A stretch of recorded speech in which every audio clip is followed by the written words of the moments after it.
पिछले पार्ट में हमने पृष्ठ रसायन की परिभाषा के बारे में पढ़ा, उसके साथ ही अधिशोषण की परिभाषा पढ़ी हमने, उसके साथ ही अधिशोष्य क्या होता है, अधिशोषक क्या होता है, विशोषण, शोषण, इन सब परिभाषाओं के बारे में अध्ययन किया। इस पार्ट में हम बात करेंगे विभिन्न क्रियाविधियों में अधिशोषण के बारे में कि भाई जो अधिशोषण की जो घटना है या अधिशोषण की जो प्रक्रिया हो रही है, किन किन क्रियाविधियों में हम इसके प्रमाण प्राप्त कर सकते हैं कि भाई किन किन विधियों में इसका उपयोग किया जा रहा है या किन किन विधियों में अधिशोषण कार्य करता है। तो क्या क्या कार्य हैं उनकी अगर हम बात करें तो सबसे पहले कार्य की बात कर लें कि हमारे पास में जैसे ऑक्सीजन गैस है, क्लोरीन गैस है, अमोनिया गैस है, सल्फर डाइऑक्साइड है या फिर हाइड्रोजन गैस है, आदि गैसों से भरा हुआ कोई भी बंद पात्र है, से भरे बंद पात्र, इन गैसों से भरा हुआ कोई भी बंद पात्र है, उस बंद पात्र में यदि हम चारकोल का टुकड़ा डाल दें, चारकोल डाल दें, तो गैसों का जो दाब है वो पहले की अपेक्षा क्या हो जाता है, कम हो जाता है। गैसों का दाब क्या हो जाता है, कम हो जाता है। कम होने के पीछे कारण क्या है कि भाई चारकोल का जो टुकड़ा है उसके द्वारा इन गैसों की कुछ मात्रा क्या कर ली जाती है, सतह पर अधिशोषित कर ली जाती है, जिस कारण जो गैसें हैं गैसों का दाब पहले की अपेक्षा क्या हो जाता है, कम हो जाता है। पहली क्रियाविधि क्या पढ़ी हमने, ऑक्सीजन गैस है, इसी के साथ में क्लोरीन गैस है, अमोनिया गैस है, सल्फर डाइऑक्साइड गैस है, आदि गैसों से भरा हुआ कोई भी बंद पात्र है, उस बंद पात्र में क्या डाल दें, चारकोल का टुकड़ा डाल दें, तो गैसों का जो दाब है पहले की अपेक्षा क्या हो जाता है, कम हो जाता है। और गैसों का दाब कम होने के पीछे कारण क्या है कि भी गैसों की कुछ मात्रा किसके द्वारा अधिशोषित कर ली गई, चारकोल के द्वारा अधिशोषित कर ली गई। दूसरे पॉइंट की बात करते हैं, एक कार्बनिक रंजक होता है मेथिलीन ब्लू, कार्बनिक रंजक है,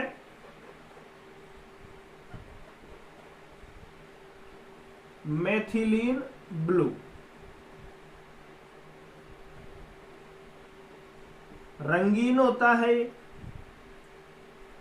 इसको रंगहीन करने के लिए क्या करना है, इसको कलरलेस करना है, तो रंगहीन करने के लिए जांतव्य चारकोल का उपयोग किया जाता है। जांतव्य चारकोल से हम क्या कर सकते हैं, इसको रंगहीन कलरलेस कर सकते हैं। तो दूसरा पॉइंट क्या हुआ कि भाई कार्बनिक रंजक है, कार्बनिक रंजक मेथिलीन ब्लू को रंगहीन करने के लिए हम जांतव्य चारकोल का प्रयोग कर सकते हैं। ये हो गए दो पॉइंट। तीसरे पॉइंट की बात करें, हाइड्रोजन गैस है, ये पैलेडियम धातु या फिर निकिल धातु की सतह पर क्या हो जाती है, अधिशोषित हो जाती है।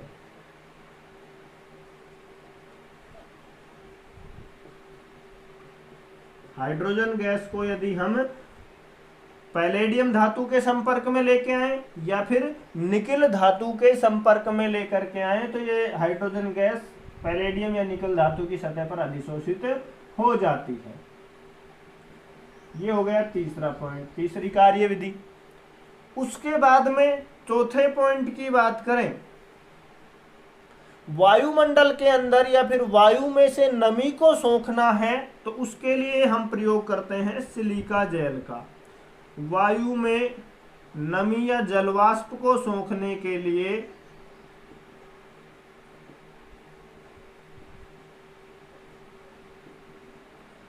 सिलिका जेल का प्रयोग किया जाता है। किसका प्रयोग करते हैं, सिलिका जेल का प्रयोग करते हैं। कोई भी स्थान है, नमी युक्त स्थान है या फिर कोई भी पात्र है, उसको नमीहीन करना है, शुष्क बनाना है, तो उसके लिए हम किसका उपयोग करते हैं? सिलिका जेल का उपयोग करते हैं। सामान्यतः हमने देखा भी होगा कि भाई कोई भी प्लास्टिक वगैरह के नए बर्तन लेकर के आते हैं, चाहे वो थर्मस वगैरह हो या फिर जो बंद पात्र है, टंकी वगैरह, कैंपर वगैरह होते हैं, वो लेकर के आते हैं तो उनके अंदर एक छोटी सी पुड़िया निकलती है। वो छोटी सी पुड़िया या तो सिलिका जेल की होती है या फिर चारकोल चूर्ण की होती है। रखने के पीछे कारण क्या है कि भाई जो सिलिका जेल है ये उस बर्तन के अंदर जो भी नमी वगैरह होगी, नमी को क्या कर लेती है? अधिशोषित कर लेती है, जिसके कारण उसमें सड़न वगैरह उत्पन्न नहीं होती है, फंगस वगैरह उत्पन्न नहीं होते हैं। तो चौथा प्रयोग था, चौथा जो कार्य विधि है कि भाई वायु में से नमी को सोखना है, तो नमी को सोखने के लिए किसका उपयोग करते हैं? हम सिलिका जेल का उपयोग करते हैं।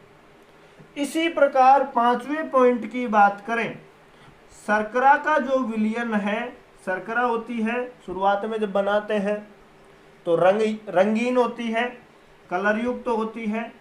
इसको रंगहीन करने के लिए, यानी कि रंगीन शर्करा को रंगहीन करने के लिए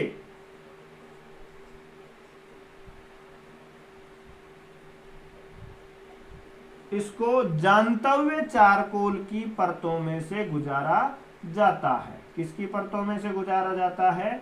जांतव्य चारकोल की परतों में प्रवाहित करते हैं, गुजारते हैं। शर्करा को कलरलेस बनाने के लिए जांतव्य चारकोल की परतों में से प्रवाहित किया जाता है। ये थे विभिन्न क्रियाविधियों में अधिशोषण। पहला क्या पढ़ा हमने? कि ऑक्सीजन है, क्लोरीन है, अमोनिया है, सल्फर डाइऑक्साइड है आदि गैसों से भरा हुआ कोई भी बंद पात्र है, उस बंद पात्र में यदि हम चारकोल का टुकड़ा डाल दें तो गैसों का जो दाब है पहले की अपेक्षा कम हो जाता है। दाब कम होने के पीछे कारण क्या है कि भाई गैसों की जो मात्रा है वो चारकोल की सतह पर अधिशोषित हो जाती है। दूसरा जो अनुप्रयोग है, दूसरे अनुप्रयोग की बात करें या दूसरा जो क्रियाविधि है कि भाई हमारे पास में कार्बनिक रंजक मेथिलीन ब्लू है, उसको कलरलेस बनाना है तो जांतव्य चारकोल का प्रयोग कर सकते हैं। इसी तरीके से जो वायु में से नमी को सोखना है तो नमी को सोखने के लिए सिलिका जेल का प्रयोग किया जाता है। इसी प्रकार जो आता है कि जो शर्करा का जो विलयन है, शर्करा के विलयन को कलरलेस बनाना है तो जांतव्य चारकोल की परतों में से गुजारा जाता है। इसी प्रकार हाइड्रोजन गैस है, ये पैलेडियम धातु या फिर निकेल धातु की सतह पर अधिशोषित हो जाती है। उसके बाद में नेक्स्ट टॉपिक आता है हमारे पास में जो अधिशोषण है और अवशोषण, इन दोनों में अंतर। तो आप इन पॉइंट्स को वीडियो को पॉज करके नोट कर सकते हैं या फिर इसका स्क्रीनशॉट ले सकते हैं। तो चलते हैं नेक्स्ट टॉपिक पर, अधिशोषण व अवशोषण में अंतर। अधिशोषण भी पढ़ा है हमने, इसके साथ ही अवशोषण की घटना के बारे में पढ़ा है। तो उनके क्या क्या अंतर हो सकते हैं, क्या क्या अंतर हम उत्पन्न कर सकते हैं, उनके बारे में चर्चा करते हैं। तो नेक्स्ट हेडिंग आती है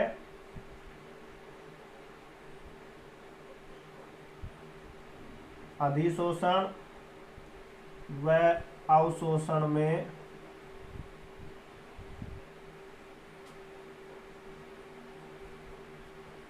अंतर।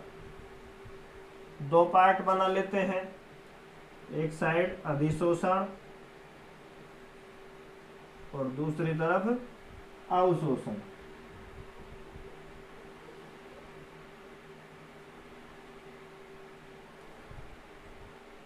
पहले बात करते हैं अधिशोषण के बारे में। अधिशोषण में क्या होता है, अधिशोषण की जो परिघटना है उसकी परिभाषा पढ़ी है हमने, अवशोषण की। तो पहला अंतर इनकी परिभाषा के आधार पर ही कर लेते हैं कि भाई वह प्रक्रिया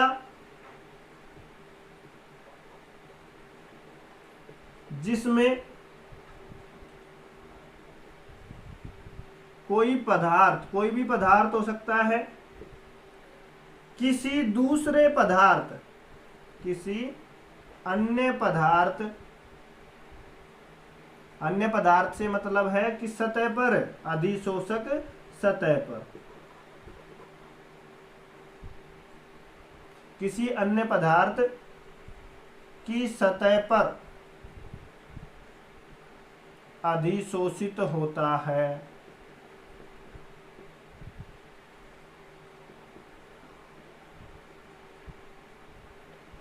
क्या कहलाता है? अधिशोषण कहलाता है।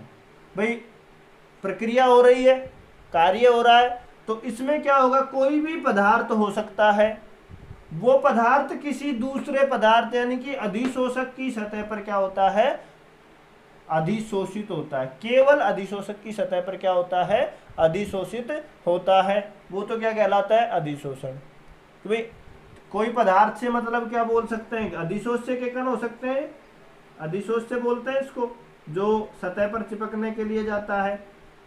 भाई अधिशोष्य के कण अधिशोषक की सतह पर जुड़ना या चिपकना, एकत्रित होना, ये क्या कहलाता है, अधिशोषण कहलाता है। तो ये परिभाषा हो गई अधिशोषण की कि भाई वह प्रक्रिया जिसमें कोई भी पदार्थ यानी अधिशोष्य के जो कण हैं, चिपकने वाले कण, किसी दूसरे पदार्थ यानी कि अधिशोषक की सतह पर क्या होते हैं, अधिशोषित होते हैं, चिपकते हैं। इसमें क्या होता है, वह प्रक्रिया जिसमें कोई पदार्थ तो कोई भी हो सकता है अवशोषण में भी, कोई पदार्थ किसी अन्य पदार्थ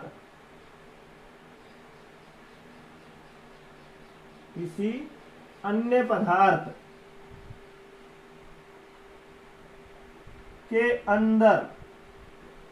अंदर से मतलब है स्थूल में,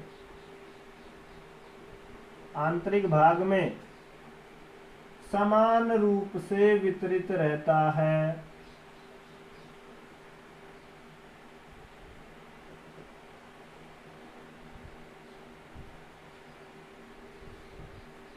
केवल सतह पर अधिशोषित हुआ, इसमें क्या हुआ, पदार्थ के अंदर समान रूप से क्या हो गया, वितरित हो गया। तो अवशोषण क्या हुआ कि भाई कोई भी पदार्थ है यानी कि अधिशोष्य के कण है, दूसरा पदार्थ है, दूसरे पदार्थ में अधिशोषक की जो सतह है उस पर तो जाएंगे ही, साथ में संपूर्ण भाग में क्या हो रहे हैं, समान मात्रा से वितरित हो रहे हैं, अवशोषण कहलाता है। तो पहला अंतर समझ में आया। दूसरे अंतर की बात करें तो दूसरा क्या पढ़ा था कि भाई अधिशोषण की जो घटना है केवल सतह पर होती है, तो क्या बोल सकते हैं, यह पृष्ठ पर होने वाली घटना है।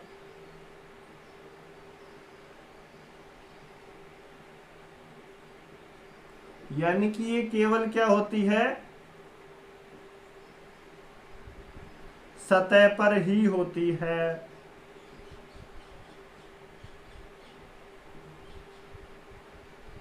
उसके बाद में इसकी बात कर लें, कहां पे हो रही है, स्थूल में हो रही है समान मात्रा से। तो ये क्या है, स्थूल में होने वाली घटना है।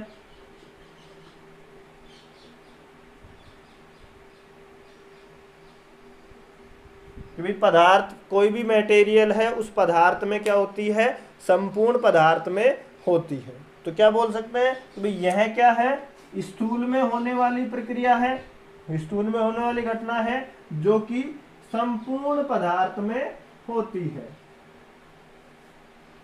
और ये अधिशोषण कहाँ हो रही थी, केवल सतह पर होती है। तो दोनों के अंतर पढ़े। दूसरा अंतर पढ़ा कि भाई सतह पर होने वाली घटना है केवल सतह पर, पृष्ठ पर ही होती है, पृष्ठीय घटना है। ये स्थूल में होने वाली घटना है जो कि संपूर्ण पदार्थ में होती है। उसके बाद में गति की बात करें तो जो अधिशोषण की जो घटना है वो समान गति से ही होती है। शुरू से और लास्ट तक जो स्पीड होती है इसकी वो क्या होती है, समान गति से होती है। अवशोषण की बात करें तो अवशोषण की जो घटना है शुरू में तो क्या होती है, यानी कि प्रारंभ में तीव्र गति से होती है, और जैसे जैसे पृष्ठ क्षेत्रफल घटने लग जाता है, यानी कि जो सतह पर स्थान की जो कमी है वो कम होने लग जाती है, इसकी गति कम होने लगती है तथा शुरू में तीव्र गति से होती है, लेकिन बाद में पृष्ठ कम होने पर, यानी कि जो स्थान है उसमें कमी होने पर धीरे धीरे क्या होने लगती है, घटने लगती है। शुरू में तो अवशोषण की जो प्रक्रिया है वो स्लो होगी, तीव्र गति से होगी, बाद में क्या हो जाएगी, जैसे जैसे जगह की कमी पड़ती चली जाएगी स्लो स्पीड हो जाएगी, और ये समान गति से होती है। एग्जाम्पल की बात करें तो इसमें एग्जाम्पल पढ़ा कि भाई सिलिका के द्वारा जल वाष्प का यानी कि नमी का क्या करना, अधिशोषण।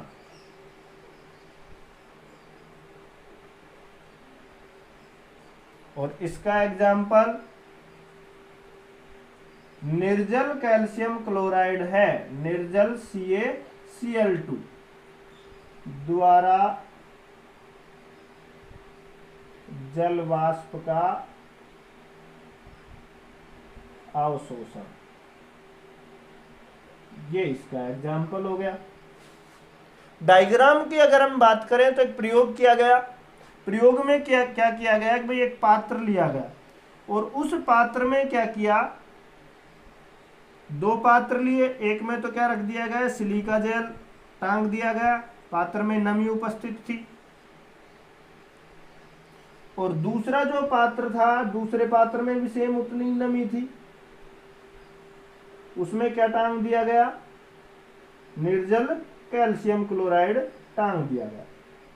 पात्र है, पात्र में नमी पाई जा रही है इसमें, तो ये जो नमी है कुछ समय बाद क्या देखा गया कि जो सिलिका जेल जिस पात्र में था, सिलिका जेल, और ये क्या है, जल वाष्प, इसमें भी क्या है, ये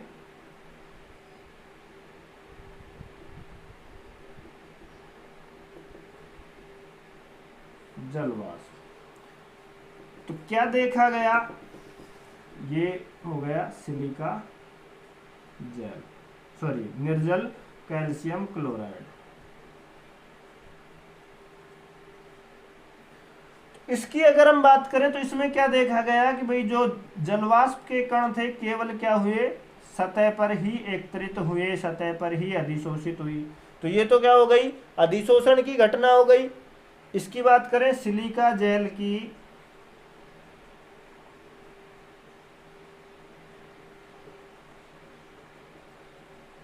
सतह पर जल वाष्प का उच्च सांद्रण, कौन सी घटना हो गई,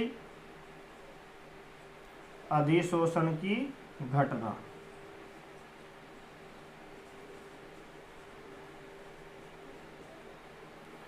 इसमें क्या देखा गया, जो अवशोषण की जो घटना थी जिसमें निर्जल कैल्शियम क्लोराइड लगाया गया, तो सतह जो कण थे सतह पर तो एकत्रित हुए ही, साथ में जो निर्जल कैल्शियम क्लोराइड था इसमें भी क्या हो गए, समान मात्रा में क्या हो गए, वितरित हो गए। तो ये नंबर ए दे देते हैं इस चित्र को, इसको बी दे देते हैं। भाई क्या हो गया, निर्जल कैल्शियम क्लोराइड द्वारा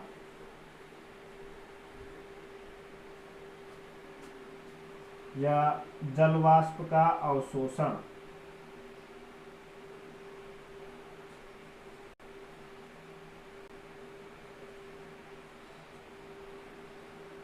कौन सी घटना हो गई, ये अवशोषण की घटना।